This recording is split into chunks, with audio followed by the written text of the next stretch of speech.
Assalamualaikum warahmatullahi wabarakatuh. Selamat pagi Bapak Ibu Asesor dalam penilaian Serdos tahun 2025. Perkenalkan, nama saya Raden Ayu Lantari. Saya adalah dosen Ilmu Komunikasi di Prodi Ilmu Komunikasi FISIP Universitas Sriwijaya. Video ini dibuat sebagai salah satu penilaian Serdos tahun 2025, yaitu pernyataan diri dosen untuk kerja Tridharma Perguruan Tinggi PDD UKTPT dalam bidang pengajaran. Pada kesempatan kali ini, saya akan menjelaskan mata kuliah yang saya ambil pada program studi ilmu komunikasi, yaitu teori komunikasi klasik dan modern. Mata kuliah ini terdiri dari 3 SKS berupa teori tanpa praktikum. Mata kuliah ini merupakan mata kuliah wajib pada semester 3. Deskripsi mata kuliah teori komunikasi klasik dan modern ini bertujuan untuk memberikan pengetahuan kepada mahasiswa mengenai karakteristik paradigma penelitian berdasarkan 4 basic belief, yaitu ontologis, epistemologis, aksiologis, dan metodologis.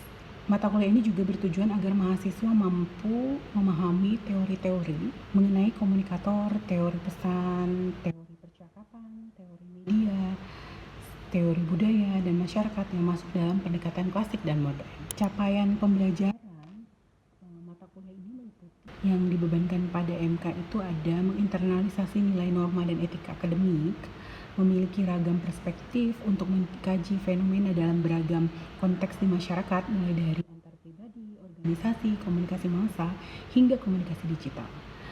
Lalu mampu menjelaskan berbagai konsep kunci dalam kajian ilmu komunikasi serta mengimplementasikannya dalam rancangan metode riset yang terasosiasi dengan kajian komunikasi, baik untuk memahami atau mengevaluasi fenomena ilmu komunikasi. Lalu mampu menerapkan pemikiran logis, kritis, inovatif, bermutu, dan terukur dalam melakukan pekerjaan yang spesifik di bidang keahliannya, serta sesuai dengan standar kompetensi bidang kerja yang bersangkutan. Kemudian ada mengimplementasikan teori perspektif, prinsip, serta berbagai konsep dalam ilmu komunikasi sebagai alat ukur untuk memproduksi dan evaluasi pesan-pesan komunikasi.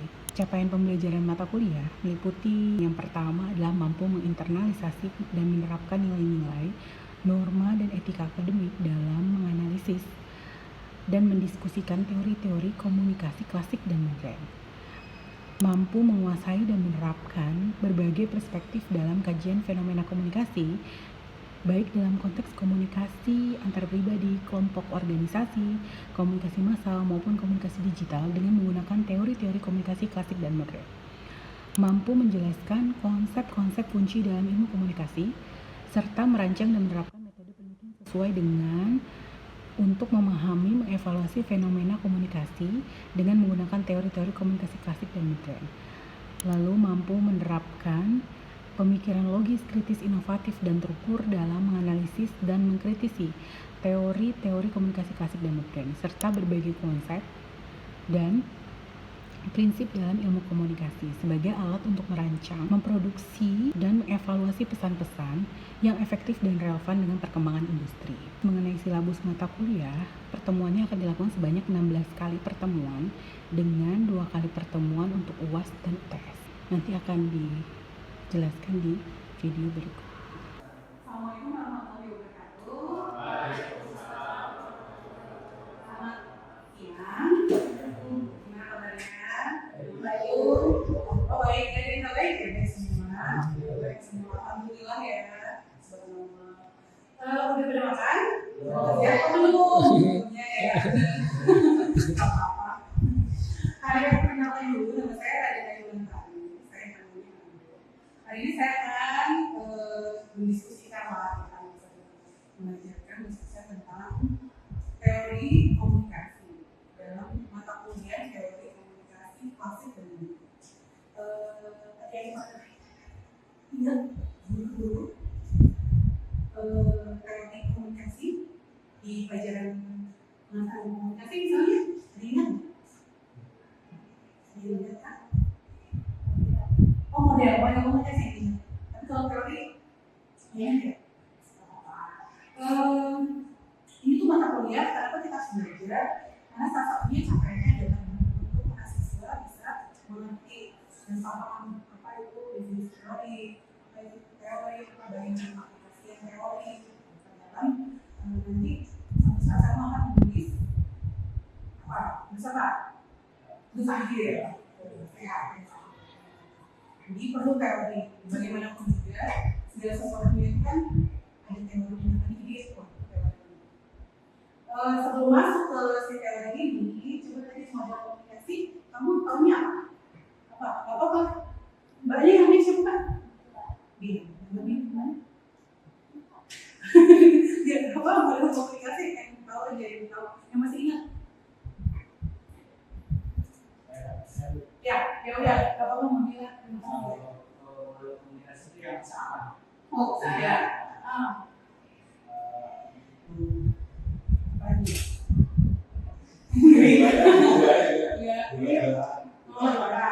Terus ada ini nggak, misalnya teori penetrasi sosial, ada ini nggak ya? Atau teori lapisan bawah, nah ya, ada sosial itu ada yang pernah ingat? Nggak ada yang pernah dengar? Ya, oh ya, teori sendiri kelompok. Itu pernah dengar? Oh, noise ya, itu model yang komunikasi ya.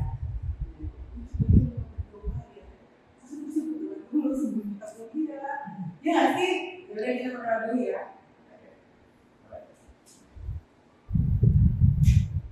Doa mulai ya. Oke, sudah selesai. Biar cepat ya. Jadi hari ini saya mau jelasin tentang teori interaksi sendiri. Terus interaksi sebenarnya teori itu pasti bisa gini ya. Kalau kalian misalnya mau PDKT nih, sama cewek sama cowoknya, cowok sama cewek ya, jadi balik. Jadi kalau sama PDKT, terus kalian kan butuh, harus tahu nih dia di mana, dia ngapain ya kan, dia sukanya apa, benar nggak? Kalian tuh pasti meramu-ramu nih kira-kira apa nih gitu kan, yang harus dia lakukan. Itu salah satunya itu adalah sebenarnya teori. Bagaimana sih kita meramu sesuatu gitu yang apa ya, kita mau membaca fenomena, sebuah fenomena ini dibaca dan melalui teori. Misalnya lagi fenomena, misalnya kenapa sih sekarang orang suka sama lagu gitu? Lagu tahu kan? Tahu ya, tahu lagu. Lagu tuh lagi hits banget. Kenapa lagu hits? Karena unik. Kalau maksudnya koleksi yang unik itu kan biasanya kalau yang dulu kan kayak orang itu kayak abnormal tapi lucu gitu, lucu abnormal tuh dalamnya kayak bentuk kayak gitu. Secara fisik ya, dia hashtag gitu ya. Zaman dulu tuh ada film Shrek, terus kayak mendobrak dominasi bahwa hero tidak harus selalu dan berkuda putih ya. Dulu Shrek kan gitu ya. Sekarang lagu tidak harus selalu lucu orang yang diskusi itu akan berbeda-beda. Nah, kayak gini juga kenapa sih misalnya si lagu ini fenomenal banget tuh. Kalau di dalam komunikasi kita butuh yang namanya komunikasi untuk melihat bagaimana si fenomena lagu itu. Jangan-jangan nih sebenarnya misalnya gitu ya. Jadi sebenarnya lagu itu sudah dikritik gitu. Sudah ada trennya, sudah diciptakan gitu. Bahwa ini sekarang di tren lagu sebelumnya trennya sekarang ini. Ini kamu minuman tumbler itu loh. Yang sebelumnya apa? Mobil yang meledak itu. Ya, cuma sekali. Nah, sebelumnya lagi ada apa ya? Iya, popsicle atau misalnya sebelumnya lagi ada masalah minuman yang maksudnya trennya. Apa ya sebenarnya itu ada berapa kali ya yang sempat meledak juga sebelum lagu itu? Saya lupa. Oh, ada ini ya, pistachio ya kayak gitu ya. Iya kan, benar nggak, kamu ingat ya? Jadi ada tren-tren yang tiba-tiba kamu penasaran kan kenapa sih itu bermunculan. Kalau di komunikasi dan kita belajar komunikasi, kita butuh ya teori untuk bisa menjelaskan fenomena tersebut. Itu kira-kira. Jadi kalau pribadi jangan-jangan sebenarnya ada orang, misalnya orang-orang yang kita nggak tahu nih punya kuasa misalnya untuk menciptakan tren-tren. Jadi kita ikut aja nih arus dominan supaya kita beli misalnya gitu ya. Kalau mahasiswa katakanlah beli langsung mungkin kan ada jokesnya gitu kalau itu namanya langsung. berarti ada simbol tentang tren yang saya katakan yang kali. Saya bahasa Indonesia kan apa? Tadi saya dulu terus ngomongin tren, terus ngomongin family gitu ya. Jadi interaksi simbol adalah interaksi simbol itu adalah simbol-simbol yang dikemukakan oleh individu dengan individu. Jadi saya dan kamu dan kamu, nanti kamu buat kelas ini, kamu akan bilang sama teman kamu juga, tadi gue belajar kayak interaksi simbol, tadi gue belajar soal tren lagu. Terus nanti, oh iya lagu yang mana, lagu yang seperti itu loh, yang kayak film Shrek itu dulunya, kayak gitu. Nah berarti nanti kamu akan bertukar lagi, kamu akan bertukar simbol lagi dengan orang di luar sana. Berarti kan? Jadi main itu asal dari orang ini udah punya pengetahuan tentang lagu itu sebelumnya, mungkin tadi tahu dari temennya, mungkin tahu dari pacarnya, mungkin tahu dari kosong geleng-geleng gitu lah, terus misalnya tahu dari media sosial, misalnya gitu ya. Oke, itu namanya mind. Jadi ada di lalu tadi menyampaikan nih kan lucu loh lagu itu. Ini tadi kita mempersampaikan sebagai apa? Sebagai saus. Dia bilang bahwa nilainya itu loh kayak lagu itu padahal jelek loh misalnya gitu ya. Fisiknya jelek tapi ternyata pas orang-orang itu suka. Jadi salahnya dia kamu setuju atau tidak setuju? Setuju. Jadi dia menunjukkan bahwa saya bilang bahwa yang jelek itu ternyata bagus. Itu maksudnya lagu itu bagus. Itu dia tunjukkan dari omongan dia tadi. Paham sampai sana? Mindset and society. Society ini siapa? Kita semua nih. Jadi dia menyebarkan nih ke kita semua. Lagu itu di loh. Nah, jadi kita langsung, oh ini jadi topik obrolan kita nih, jadi diskusi kita nih. Nanti apa-apa tadi keluar dari kelas ini akan berbeda lagi. Oh itu tergantung dia nanti ketemu siapa. Saya dia ketemu dosen yang lain, terus misalnya dia ketemu teman yang lain, ketemu orang tuanya di rumah, ketemu pacarnya, misalnya dia ngomong, dia mau buku, gitu kan. Tapi buku cewek, gitu. Misalnya gitu. Saya kayak gitu. Itu namanya mindset and society. Jadi mind itu pikiran, society itu dalam masyarakat. Itu kira-kira. Nah, masyarakat itu sebenarnya ada ikatannya. Dan sekarang tuh ada yang media sosial juga. Benar juga ya. Ada yang mau nanya dulu. Ada yang mau nanya tidak? Ada yang mau nanya? Kalau support yang melalui sosial. Siapa? Membentuk. Tergantung society-nya. Bisa juga balik-balik. Jadi dia seperti sirkular itu. Kan mukanya ngantuk kayak ngomong teori ya. Coba contohnya apa deh? Contohnya apa? Mau apa namanya? Fenomena apa sekarang nih? Dari dalam pikiran kalau bola dia agak kurang cocok karena bola lebih cocok kalau pakai teori kelompok biasanya. Kalau mau bikin kelompok, kalau dia yang kamu bola. Velocity oke, itu kan juga ya. Tapi sama-sama sih. Velocity itu kamu tahu dari mana? Saya TikTok namanya, berarti itu main kamu gitu. Kira-kira bahwa pengetahuan kamu dari itu dari TikTok dan dari lain. Selfnya apa? Kamu misalnya terhadap velocity itu gimana? Kamu apa sih yang ditonjolkan dari velocity itu? Apa menurut kamu? Selain keren, asik, selain itu hiburan. Oh iya, hiburan ya. Misalnya kamu bilang bahwa itu adalah simbol hiburan. Jadi kalau kamu melakukan velocity gitu ya, terus juga sekarang ada tuh aktor Korea juga gini velocity terus ya. Terus siapa pokoknya yang datang ke video disuruh velocity kan gitu kan? Itu berarti dia diajak dari society. Dia akan menunjukkan kita bagaimana satu diri kita menunjukkan terhadap velocity itu. Lalu society-nya adalah siapa dan siapa kita berinteraksi. Boleh nggak misalnya society dulu, misalnya tadi ketemu tadi guru yang lain deh, besok ketemu siapa? Dia. Dia. Kan susah namanya dia. Jadi ya. Kalau Radit kan anggota saya juga yang ada. Jadi misalnya dia ketemu apa lupa dia misalnya ketemu orang terus ngobrolin tentang apa? Obrolan kamu saat ini. Perang dunia. Perang dunia Timur Tengah? Palestina? Atau enggak?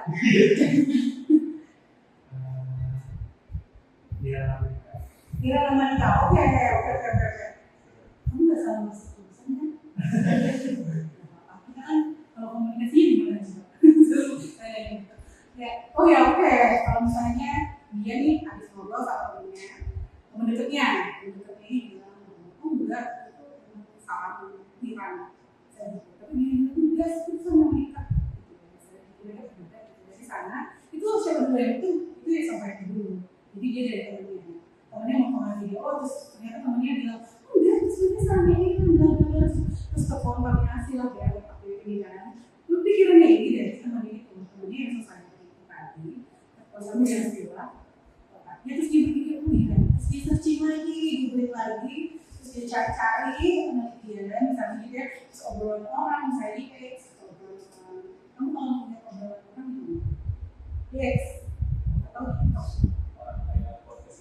Iya, orang podcast orang itu mesti orang sumber-sumber. Kalau bacaan gitu, kamu misalnya mencari tentang sesuatu, itu dari mana sumber bacaan? Kalau buku, oh banget. Media. Oh Wikipedia. Enggak, tapi saya mau nyari tentang gosip. Apa gitu kan nggak mungkin dari YouTube, ya kan? YouTube, oke.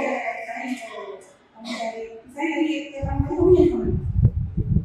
Oh jadi, oh gila, Genzi banget kan? Karakteristik ini, itu langsung Genzi ya, benar kan? Orang apa tadi? Orang ini yang jatuh utang lagi dia bilang kue apa sekarang lagi tren viral di TikTok. Gitu ya, jadi, nah karena dia dari TikTok tadi, society juga bisa jadi dari media sosial tadi. Tapi si TikTok ikut tuh mempengaruhi dia wah saya tentang perang Iran Amerika itu saya stand for waduh ya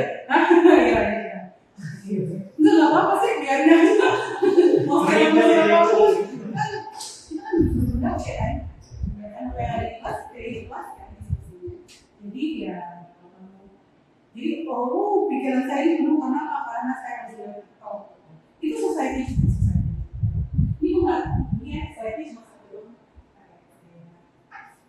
itu punya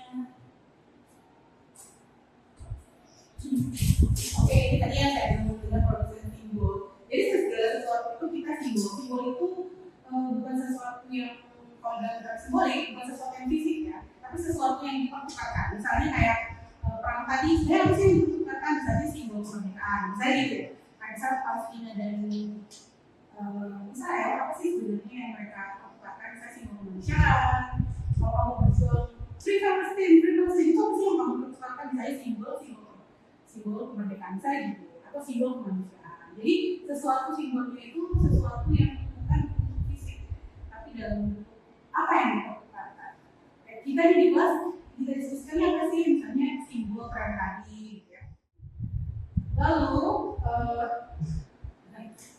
ada namanya proses refleksi. Proses refleksi itu kayak gimana? Oh nyonyi aja. Proses refleksi itu gimana? Misalnya nih kita memikirkan di dalam pikiran kita, saya kita pikirin bahwa tadi waktu saya ketemu orang itu, saya membicarakan pembicaraan itu, saya apa ya? Jadi refleksi itu seperti kayak kontemplasi, seperti kita memikirkan kembali yang ada di pikiran kita terhadap apa yang kita tadi ngomongkan, apa yang kita apa yang kita perlukan tadi.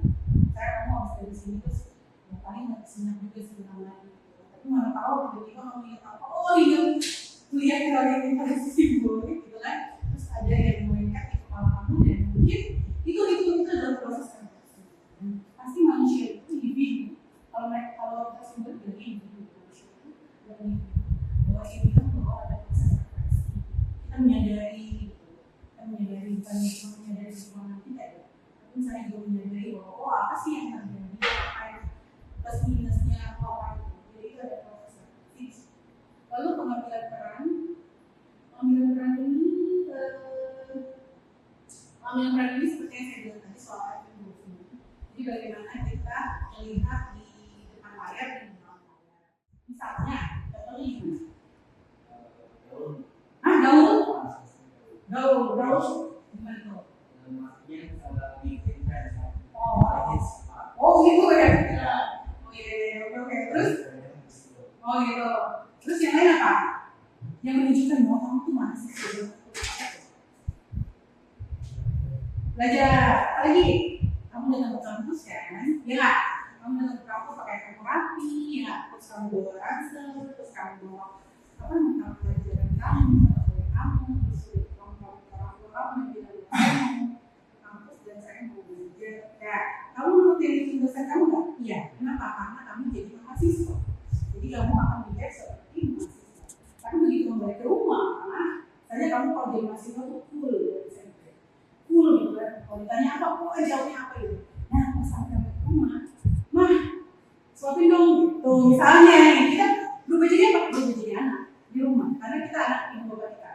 Gitu misalnya, udah jangan senyum-senyum, jangan iya gitu. Gitu ya. Gitu ya. Jadi di rumah, peran kita di rumah kita juga punya banyak peran. Di sini kita jadi mahasiswa, nggak mungkin kan kita suapin teman kita kan. Tapi kalau di rumah kita jadi anak dan bapak mama kita. Gitu. Jadi mungkin di rumah kita lebih manja mah, bawa ini goreng gitu. Padahal ya kita udah masak banyak nih. Terus kita kayak mah bikin ini goreng gitu. Jadi kita marah-marah kan. Bener kan? Misalnya kayak gitu. Jadi kita punya banyak peran. Peran mana yang mau kita mainkan? Terus misalnya ada yang jadi ketua lima, misalnya gitu ya. Atau ada yang jadi anggota lima, misalnya gitu. Jadi kalau di kelas tuh kita jadi ketua lima ikut. Jadi ya nggak tahu kan. Atau misalnya jadi ketua lima tuh harus keren, helpful, misalnya harus helpful, harus friendly, misalnya gitu. Ya kalau di kelas kita jadi introvert, misalnya itu ada peran-peran yang kita mainkan. Ya, yang mana yang mau kita pilih. Jadi kayak apa ya? Berarti kayak kamu misalnya juara lah. Jadi kamu akan memilih menjadi siapa hari ini, menjadi apa, supaya kamu melakukan program seperti itu. Kalau sini ada yang mau tanya? Pasti nggak? Belum. Banyak deh ya, minggu ya. Kalau misalnya belum nanya. Ada lagi nggak? Misalnya sosial realita apa? Paham nggak? Sosial realita itu kayak gini. Jadi sebenarnya nih, Gus, kita jadi beasiswa ya. Sebenarnya ini realitasnya. Kita lagi di sini, di ruangan ini, benar kan?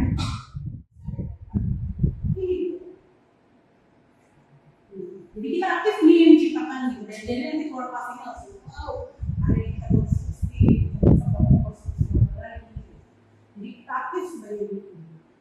Karena interaksi simbolik ini dia fokusnya adalah individu dan fokus. Dari interaksi simbolik maksudnya level komunikasi siapa? Yang tahu. Level komunikasi itu komunikasi interpersonal, komunikasi massal, komunikasi kelompok. Ini komunikasi apa? Komunikasi apa? Ayo.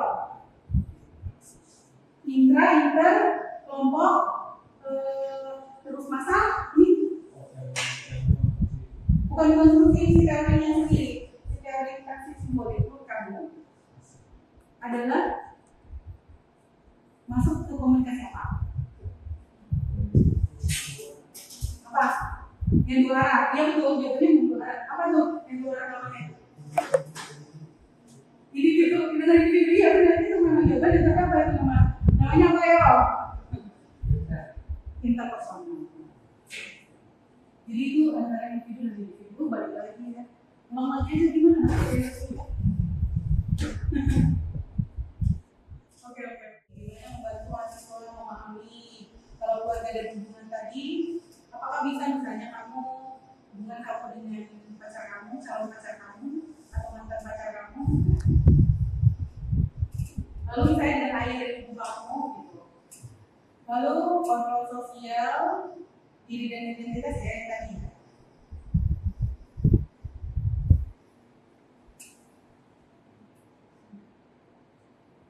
Perkembangan. Sekarang kan kita interaksinya nggak cuma manusia. Interaksi simbol itu awalnya adalah tatap muka gini. Saya sama kalian, tatap muka gini. Tapi sekarang apakah dipakai teori ini di dalam media sosial? Yes, itu jadi pakai media sosial. Jadi bagaimana hubungan kita sama orang di media sosial, ada mediasi dan media sosial. Ini bisa dipakai. Bahasa dan komunikasinya di mana? Kita lagi melakukan proses ini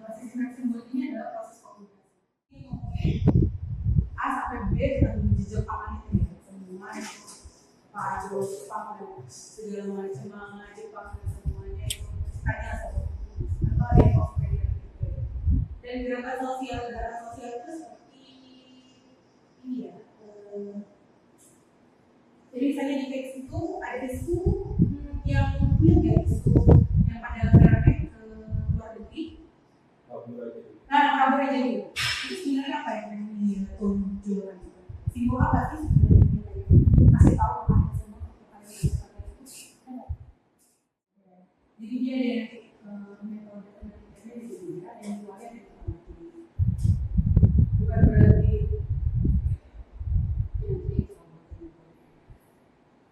jadi dia ada perbedaan itu dari apa? Dari cara bagaimana dia meneliti dan tentu segala sesuatu terkait asumsi. Kita bicara asumsi, misalnya cowok keren adalah cowok yang selalu pakai baju rapi, misalnya pakai baju kosan. Misalnya kita bikin asumsi itu harus berdasarkan penelitian ini, itu harus berdasarkan posisi tertentu, harus dibuktikan secara benar nggak orang ganteng itu selalu pakai rok tinggi. Kalau di Indonesia nggak mungkin, khas banget. Saya gitu. Apa ya? Kayaknya harus ada katanya nih, mesti kita harus melihat dulu. Kamu lihatnya dari si informannya, dari si pendemonstrannya, atau kamu lihat dari berita-berita yang menunjukkan demonstran, dan dulu gitu. Kalau kamu mau lihat dari demonstrannya, berarti ya kamu harus tanya sama demonstrannya. Tapi kalau kamu lihat bagaimana berita memframing atau membuat kerangka ya, gimana sih bisa misalnya bilang bahwa oh demo ini tuh jahat, misalnya demo ini tuh tidak membela pemerintah, misalnya gitu ya. Demo itu berarti apa? Itu berarti beritanya yang mengkonsumsi si demo itu menjadi demikian. Tapi kalau kamu tanya sama demonya, pasti demonya akan bilang, enggak, kita nggak kayak gitu.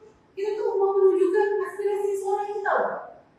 Misalnya gitu, Gojek misalnya, kita mau bilang aplikasi ini mahal. Itu tuh nggak dapat aplikasi loh, misalnya. Kita udah kerja keras nih buat konsumen kita, tapi kita dikasih, misalnya gitu. Inflasi dengan kita nih.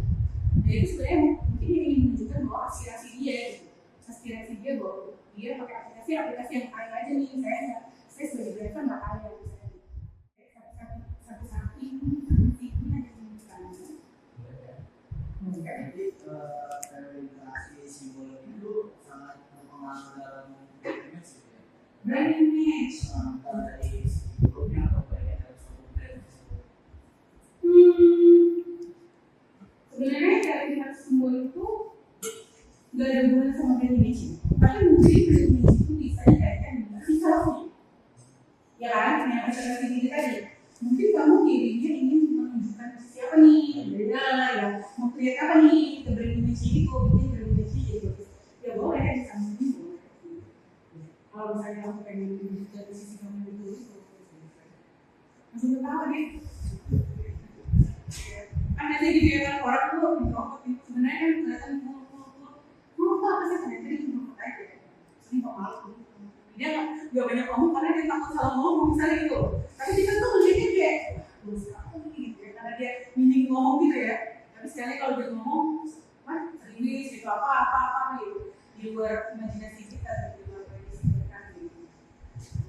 Ada lagi yang mau ditanya? Tidak ada kah? Kalau tidak ada, oh iya, nanti ini aja ya, saya kasih tugas, terus nanti kerjain tugas aja ya. Terus dimulai minggu depan, ya, oke. Lalu udah itu aja, ada lagi yang mau ditanya, beneran ada nih? Ada. Ini ya, ada ya. Oke, saya tutup ya. Terima kasih teman-teman udah ada di ini. Sampai ketemu lagi kan. Assalamualaikum warahmatullahi wabarakatuh.